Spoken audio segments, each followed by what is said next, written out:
Hey everyone, so I think we will continue. So we were talking about filtering our data and criteria for filtering data to keep high quality, and we also discussed how some of these criteria may need to be changed depending on the biological system that you're using.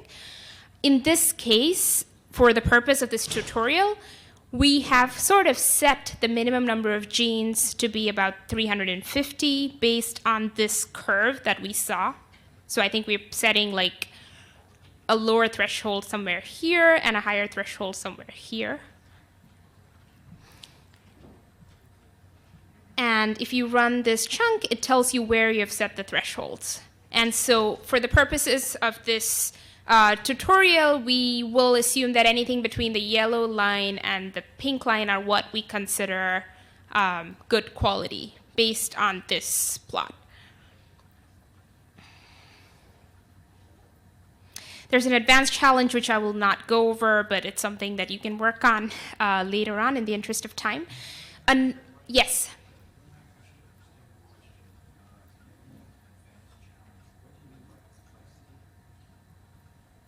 So complexity, again, we are using it rather loosely to refer to the number of genes that are expressed or the number of UMIs that are expressed. In this case, I think the question is more about gene complexity, so the number of genes that are expressed. So there was a question before that came up that maybe smaller cells express fewer numbers of genes. I don't know if that is true, but I'm just saying that's one scenario where complexity might depend based on the biology, the size of the cells, the condition. Maybe activated cells express more cells. Okay, so another measure is mitochondrial reads. The idea here is that there are many factors that go into quality. It's before we even get the readouts from the single-cell technology. So for example, in case of single-cell RNA-seq data, if your dissociation protocol did not work well, for example. So before you even have your library prepped, you dissociate your tissue. If your dissociation did not work out, or you over-dissociated, so you had some protease as part of your dissociation protocol that is more sensitive to some cells versus others. That's one. The other is you isolated cells from your tissue, but there was a long time gap between the tissues reaching the hand of the lab scientist who can do the dissociation. So there's a long gap which might have caused certain cells to either turn on stress responses or even start dying. So there's this idea that as cells start dying, most transcription gets shut off, and a lot of the genes that you may be capturing are mitochondrial genes. So there's mitochondrial genes that are usually thought of as, if you have a really large mitochondrial content, it is usually thought of as a proxy for poor quality cells that are either poor quality to start with or are poor quality following dissociation. So that's the idea of using mitochondrial genes per cell. And again, I want to point out here, a question came up before, that what if a cell is highly metabolically active? So in that case, you may expect it naturally to have higher numbers of mitochondrial genes being expressed. And that's something you may get a better sense of in your biological system. But as a high level, we in practice tend to set an upper bound on the percentage of mitochondrial genes among all the genes that you see. Usually that's 5 to 10%. In this case, I think it is 10%. I mean, if I can add one thing about mitochondrial genes, right? So one other source that is really worth considering, most droplet-based techniques, at least to my knowledge, do not have any DNA step, right? So they basically quantify RNA and DNA, right? So this is not a concern for most of the genome, right? If you have many mitochondria, this could be a concern, right? So one reason for abundant mitochondria could be a metabolically active cell. Another reason could be just you have more DNA than RNA, right? And so this is something to sort of keep in mind why basically this is so, but really it's about your system, and I think there's no one size fits all in many of these things, and the mitochondrial fraction is a clear-cut case, right, where some of the heuristics were basically based on primary blood monocytes, right? And even as we are proceeding through the tutorial, we see that we have to make these analysis choices at different steps. So it's important that we play with the data a bit, explore the data, understand our system, and as we make these choices and are convinced that it gives us the right biology. That's sort of ultimately what we want to get out of the data. So in this chunk, we capture all the mitochondrial genes just by utilizing the fact that they all start with capital MT. And we compute the percent of mitochondrial genes in our data. So for all the cells, we see that the median percent of mitochondrial genes is less than 5%. And we are setting a rather higher threshold of 10. So it says here that it's a user-defined setting. In this case, we say that it's 10. I have had cases where I have decided that 10 is too low for my system. So again, that's where like understanding the system and like exploring the data a little bit more will help you make more valid choices for your question. Okay. And I'm going to skip this part, which you can read at a later point. This is another lab. They have another way in a more, where they fit a curve to predict which cells to keep and which not to. So we have filtered cells, and okay, I think the previous step somewhere computes outliers.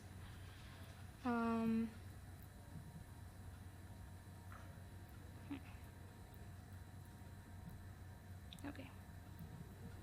So I'm just going to run through this in the interest of time. Okay, yeah, so I think it's computing outliers here based on a confidence level. Okay. Again, like one quick interjection. So another, I think, useful heuristic for doing QC is you tend to see that cells that are outliers by one measure are very often outliers by other measures, right? So that's one of the reasons that a fraction of genes expressed, or like basically just the amount of genes expressed, right? It's such a useful heuristic very often because it's correlated with so many other different pathologies that we'd observe, mitochondrial fraction, right? And so if you're seeing something that's, if you're seeing deviations from that heuristic, right, it's sort of like something to make you maybe rethink the way that you're doing your filtering, right, or ask more carefully what's going on, right? But as a general rule, right, you sort of expect these things to track together. Okay.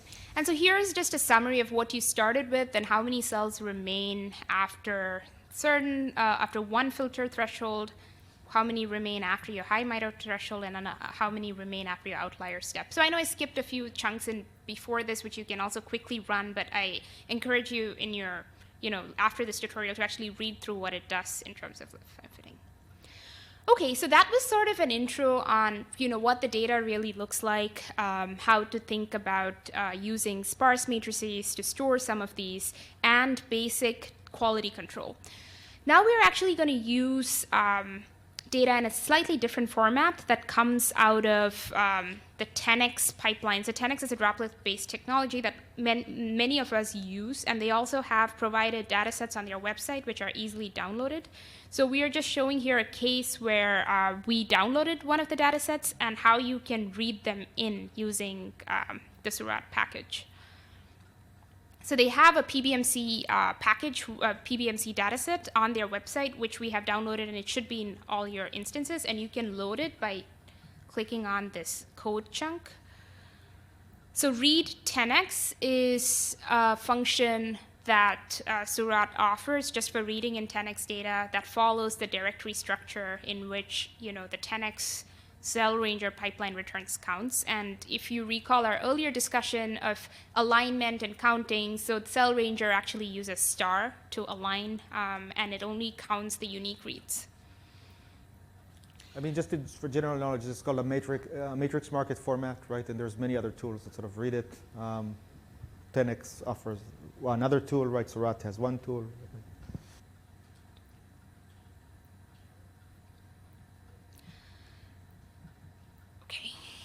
Now, this step creates something what's called a Seurat object. Again, keep in mind that our tutorial is sort of using the package Seurat. So some of these earlier steps are specific to it, but all the other analysis steps are more generic.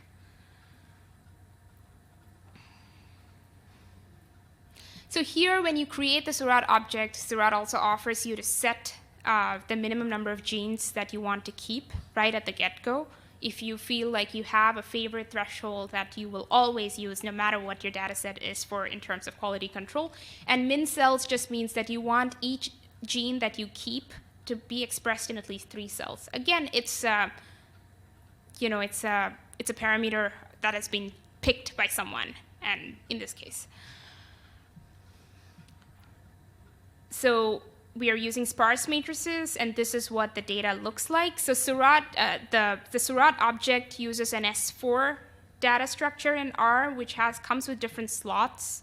So this is what the raw data looks like. And here we are going to follow on the same steps that we did as before. So we're going to compute the mitochondrial genes and filter them out. So you can make violin plots. So again here, tools that are commonly used in data exploration, like data visualization, really helps. So exploratory data analysis by plotting such tools like, okay, in my population of cells, what does this distribution of gene complexity look like? So this violin plot or box plot is giving you an idea of where the median falls, where the different quartiles fall.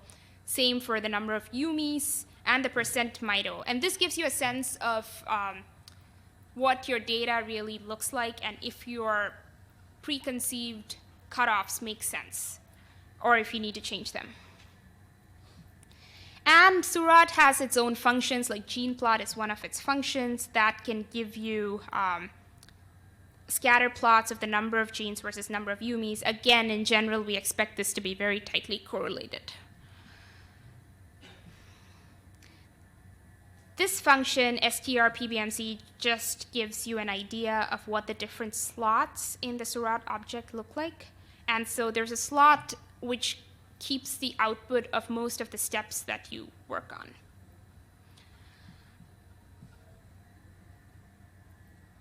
Okay. This we already saw. This is just a way of looking at the number of genes. And these are useful data analysis or data visualization methods which you can use on any data set outside of Seurat to look at what your data, to get a sense, get a feel of your data.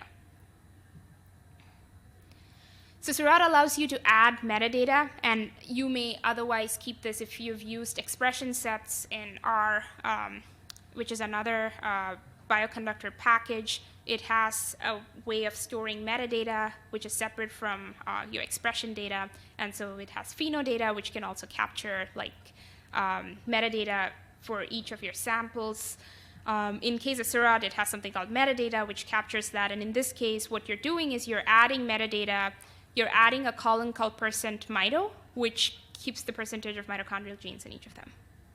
And again, we are filtering the cells like we said before. In this case, we have a higher threshold of 5%, because when we looked at this, we see that most of our data, the median mitochondrial percent is quite low. So that's our first step, where we have loaded in our data matrix. We have done some very basic QC. Okay, is everyone good so far? And there's a question, yeah.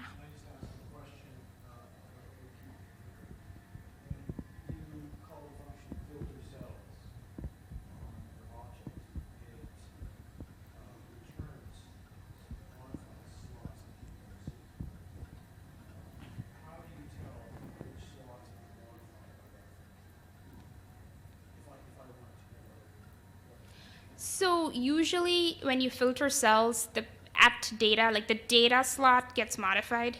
So there's something called the raw data, which keeps all your data, and there's a data slot. So whenever you filter it, your data slot will reflect how many cells remain after your filter criteria.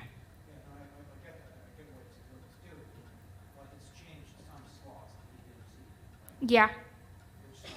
Data. Yes. Yes.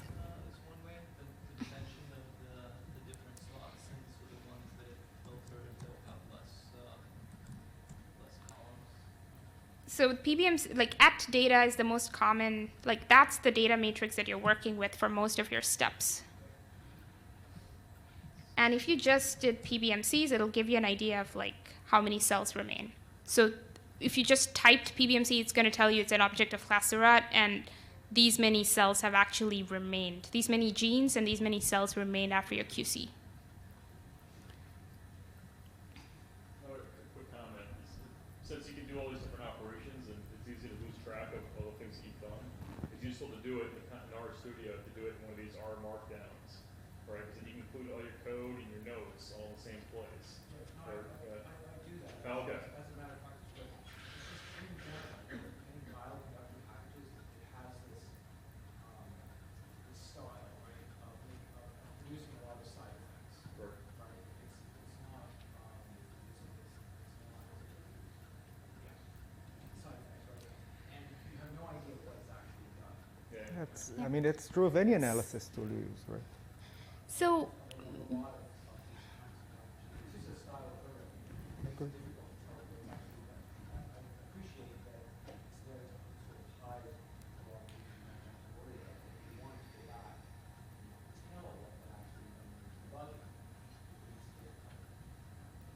It's good to save the object state at different levels too, in the object files. I'm not sure if we're going to show that or not, but once you've done certain operations, you can save it, so you can go back to it, you can always reload it, the saved object. should we take some of this offline and cover it through? We'll be available after the tutorial for any Maybe piece. one super quick comment is one thing to consider is doing even the QC iteratively, right? So the QC here was done globally, and if you're exploring different cell types, right, we found that it's sometimes very useful to basically do an initial QC. Once you sort of find your cell types that sometimes have different QC characteristics, right, redo the QC with knowledge of the cell types, basically separated by class. And this is something I think came up before in terms of outliers or doublets, that the different cell types may have different thresholds for outliers and doublets, and once you have a sense of that, you can do it. So the next step is to normalize your data. So you're dealing with counts, and the counts, like Alex mentioned, different cells have different sequencing depths. Here, there is still a lot of work to be done to kind of determine what the best normalization method for single-cell RNA-seq is. Here we're using a total sum scaling approach where we are, dividing. It's something like TPMs from the RNA-seq world, except here you don't have the length parameter anymore because it's 10x or 3' end data. And once you normalize by the total number of UMI counts for that cell, you log transform it. That's what this log transform step does. And there's also a scaling factor. Usually the scaling factor is on the order of 1 million. Here, for historical reasons, it's about 1 followed by 4 zeros, which is 10,000. Well, another heuristic is to use the median UMIs. Yeah, so median UMIs is also used. So for a scale factor, you could also use a median. The scale factor is basically what is thought to be the complexity of these libraries, and for 10x is thought to be about 10,000 transcripts per library per cell. Okay, so we normalize the data.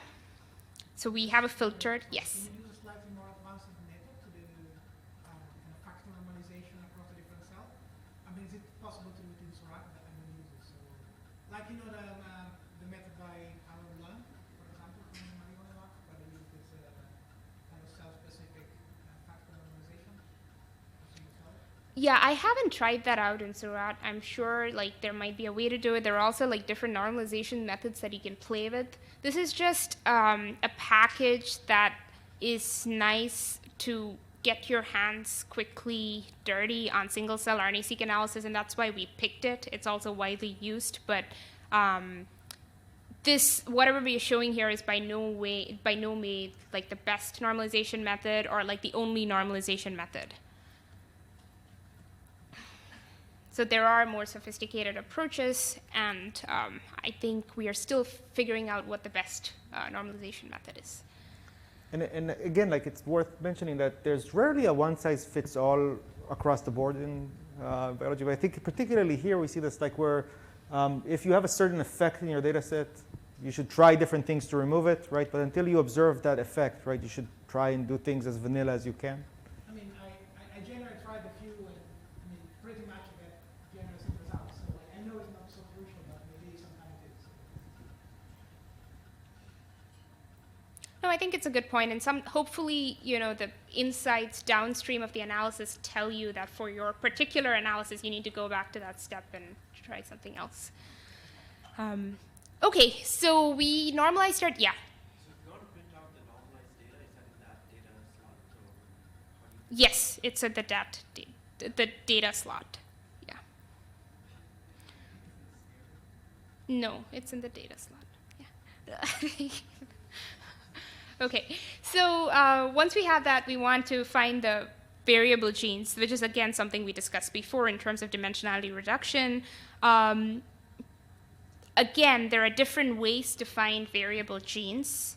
There is a default method here which finds variable genes by plotting, by binning the genes based on their expression, and then z-scoring the variance or dispersion within each bin, and then having some cutoff on which genes to keep or which genes are highly variable or moving away from the trend. Again, this is on the assumption that there's some correlation between mean and variance in your data.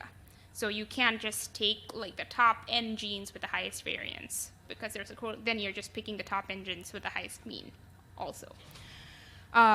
So there are parameters here that you can play with. You can use a totally different, you can use your favorite way to pick variable genes. This is just one example that we're seeing here. Okay. And this is just, you know, this tells you based on what you have, you know, based on these measures, about 2,000 genes survived, or, you know, 2,000 genes are highly variable in this data set based on what we just saw. And before we do PCA, we are scaling the data. And we scale the data, if we scale the data just based on the variable genes, then it becomes much faster. So at this point, I just want to say that scale data can be slow. And Surat now offers a solution where you can use multiple cores. So if you're working with multiple cores, it becomes much faster. You can set the parallel argument to be true. So we will scale the data, and run PCAs is the function that actually computes principal components. And we are computing principal components on the variable genes instead of all the genes. And then we are printing 5 genes in the top PCs, or I mean, we're printing for the top PCs. And also the first PC versus the next, what it looks like. And so this is capturing some variation, the first 2 PCs. There are also a few other functions which you can play with, which allow you to visualize the different PCs, the genes driving the variability in the different PCs. This is another way to view that. This function, again, you can plot for each of the PCs the expressions of these genes. So it gives you a way of seeing which genes are driving those PCs in which directions. These are all, again, helpful exploratory tools so you can understand your PCs. Okay, Matan's telling me I need to move faster. Okay, so feature plot is a very, it's a handy function here. Again, you can color it. In this case, when you're just using the PCs, it's allowing you to color the PC by the number of genes, and it helps you understand if technical variables are driving some of the variation. If it's like number of genes or sequencing depth, you can color it based on these different measures. Okay. So there's a PC elbow plot function, which does what Alex had mentioned before on how do you pick now for your next step. How many PCs what do you want to keep? This scree plot is very commonly used across disciplines to get a sense of which components capture most of the variation. We will not work through the Jackstraw section just because it takes a few minutes to run. It's a bit slow, but there's another resampling-based approach to pick the number of PCs, where you can pick the number of PCs. It's a permutation test, and it returns p-values for each of the PCs, and you can only pick those PCs that are below given p-values. In practice, generally, I haven't seen a lot of difference between picking from the elbow plot or picking from Jackstraw, or even arbitrarily saying I'm going to keep the first 20 PCs or the first 50 PCs. Okay, and the run tsne is a function where it computes the t-distributed stochastic nearest neighbor embedding dimensions for your data. So do fast is true. It's still taking a bit of time here. Hopefully it's faster on your computers. But here you can pick the number of dimensions to use. And as Alex mentioned, there are these parameters like perplexity. There are some default parameters which you can play with. Again, all of this analysis can be done outside of Seurat, just using base R or other CRAN packages. I mean, one thing that is worth noting is if, like, you should, even if the plots look different from run to run, they should represent the same biology, right? So if you're not seeing that, then you need to revisit some choices you've made, right? It will look different, but if you squint hard enough, it should look the same. So. And tsne plots are especially helpful for exploring your data. Yes? So parameters that you create to them in respect to some rare subclones, how we can miss those in tsne. You talked a bit about perplexity, how you can miss some rare subclones.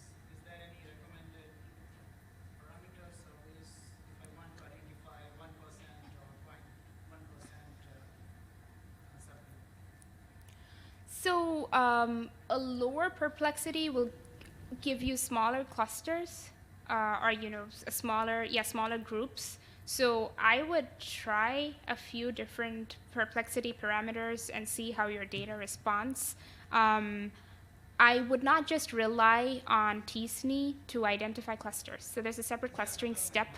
tsne does a horrible job in identifying the rare subclones. I mean, tsne cannot deal with the cluster. The issue is that you don't drop it.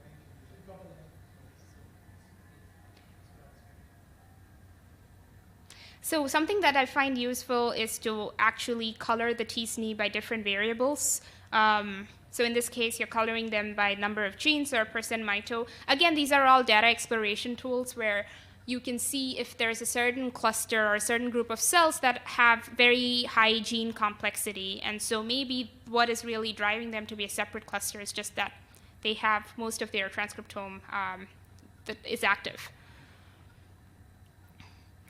Okay, very quickly, there are a few functions here to regress out certain technical variables if you're sure that they're playing a role in your data. So in this case, if you think that the differences in gene complexity in your cells are just based on technical factors, then you can regress them out.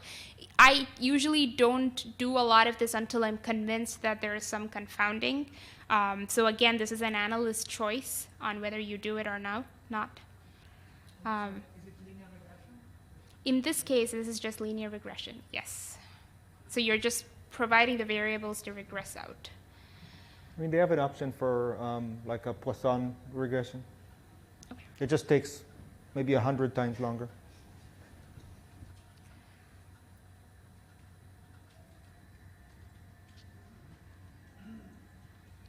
And so this next code chunk just does the same thing as before. We're just going to color the tsnes by the same two metrics after regressing them out, right, to see if it makes a huge difference.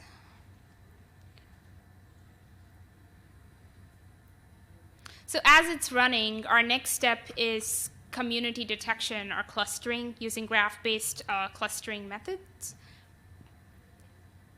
There is a parameter called resolution that you can provide. You can either use the basic parameter or you can provide it. It's, at an intuitive sense, exactly what it means. Higher resolution means you're going to get more communities. Lower resolution means you get fewer communities. Okay, so this is what it looks like after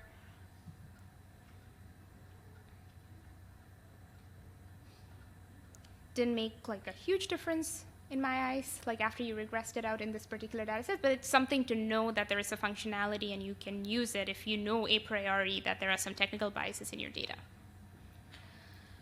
Okay, so we have so far done pre-processing mostly and dimensionality reduction. We are now going to do clustering to identify different cell types. So, which is one of the first questions in any single cell RNA-seq data analysis. What are the cell types in your data? And so one way to do it in an unsupervised way is clustering or community detection in nearest neighbor graph. In this case, we will just use a resolution of 0.6. You can try playing with it. Sometimes for some of my data, I've gone as high as 3 because I know that some of these larger clusters can be broken up. Again, some knowledge of biology helps you understand that this is not one cluster, it can be broken up further. So we'll just run this. Okay, and so what we get here is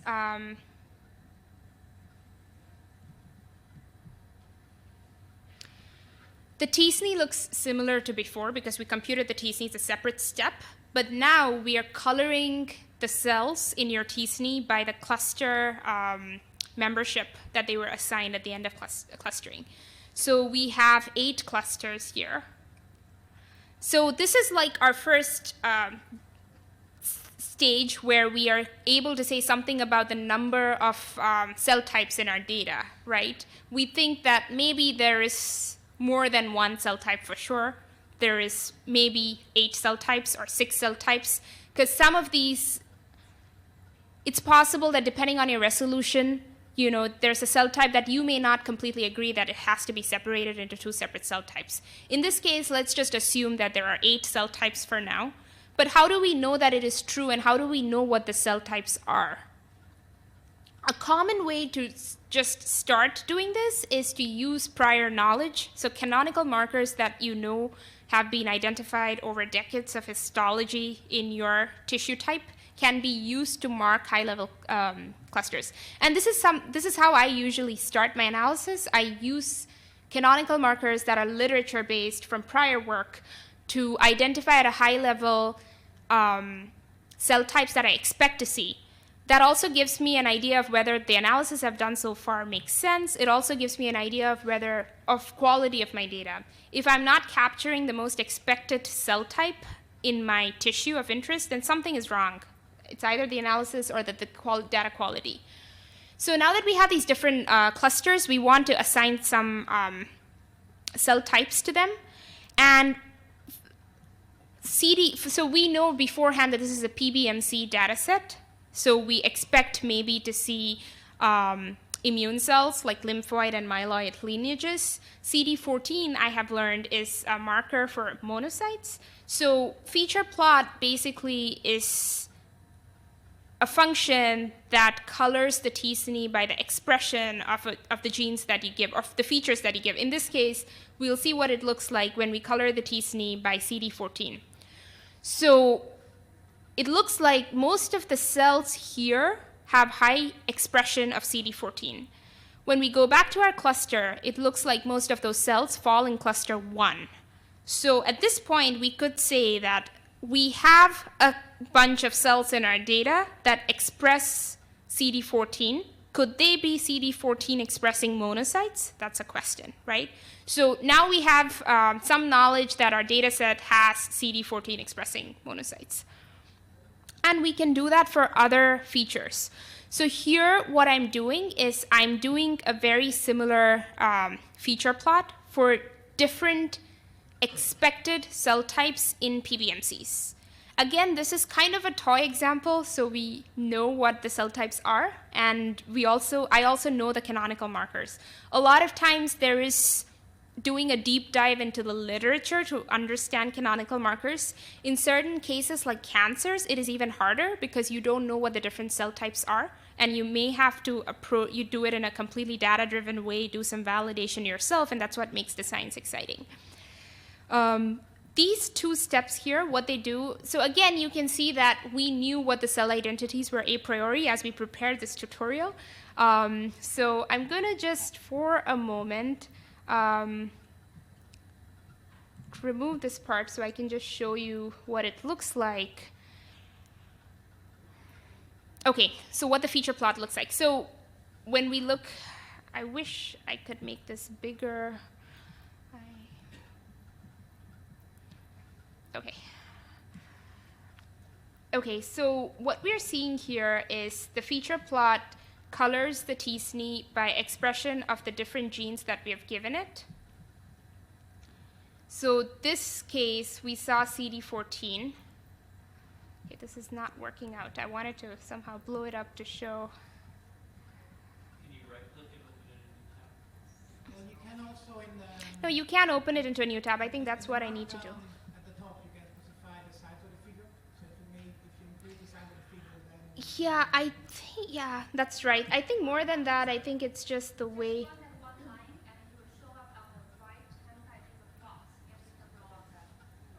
Yeah. So, yeah, thanks for all the suggestions. So we can see here that IL7R seems to mostly light up this cluster.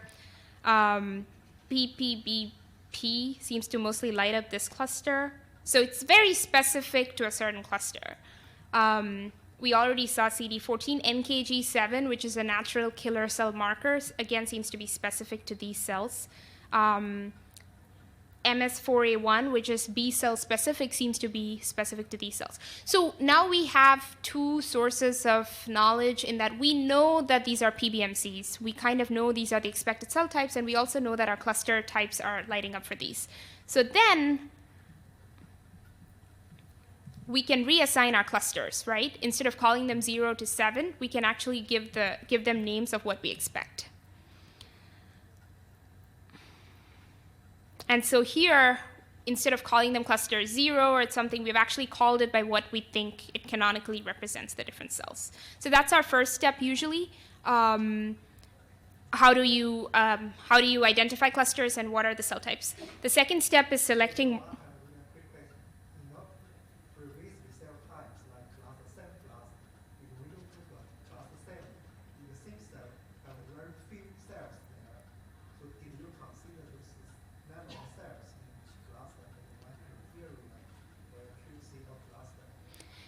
It depends. Like in this case, these megakaryocytes are very few, right? And it's still distinct enough transcriptionally that it comes off as a separate cluster. I think your question is, even if you have very, very few cells, like a rare cell type, can you capture it? Yeah, I mean, the thing is that's really noise of actually, if you cannot find marking for the cell type, what do we do? So that's a good question. So I think you're saying, what if there's a small cluster and you don't have marker genes for it, right?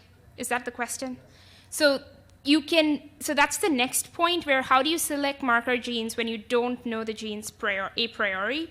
There are different ways to do this. One common way is to do differential expression of the transcriptome in that small cluster versus all the other clusters. So that's going to tell you which genes are differentially expressed in that cluster. So that's a data-driven way, and this step, find all markers, basically does that in Seurat, but you can also write it on your own. In this case, the test that's used is BIMOD, the BIMOD test. It's a likelihood ratio test, but you can, I think now the default is Wilcoxon.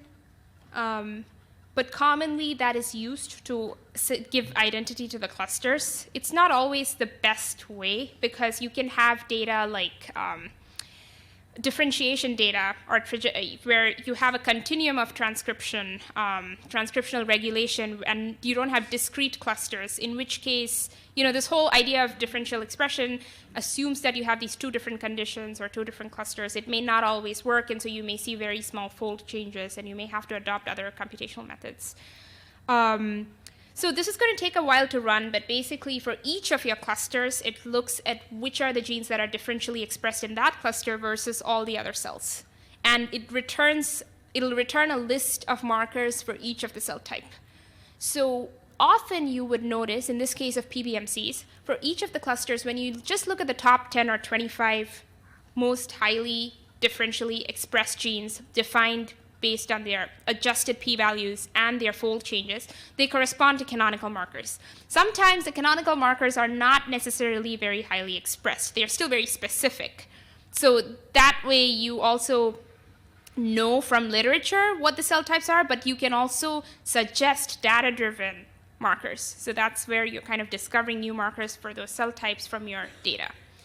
There are a few other couple other functions. We're really running short on time, so I'm going to try to wrap it up quickly, but there are a few other common data visualization tools like heat maps that you can use to visualize your data. There's also a tool called a dot plot, which I think Alex was going to go into, but it's similar to a heat map, except that it provides you an additional layer of information, which is the percentage of cells in your cluster that express the cells. Okay, so this is an idea in this case for clusters. For this cluster, which is CD14 monocytes, what are the top differentially expressed genes? And you see that these genes are expressed greater than twofold average fold change in this cluster compared to all the other cells. So they are definitely very highly expressed in these cells. You can make a heat map of these highly expressed cells, and you can see that there are cluster-specific genes. Okay, let's see. I think so. I mean, there are a few other functions that you can work through when you have time. Okay, top marker reach. That's the problem. It's dependent. Okay. I just wanted to quickly show you what the dot plot looks like. So it is similar to a heat map, but the color indicates the level of the average expression in that cluster, and the size indicates the percent of cells that are expressing. So it gives you two pieces of information, whereas the heat map gives you sort of one piece of information. Okay, so now we are going to actually pause. We are done with the first hands-on session. We are going to quickly run through the next part, which Matan will take over. He's going to give a quick tutorial on what do you do now with this set of data-driven genes? How do you make sense of it?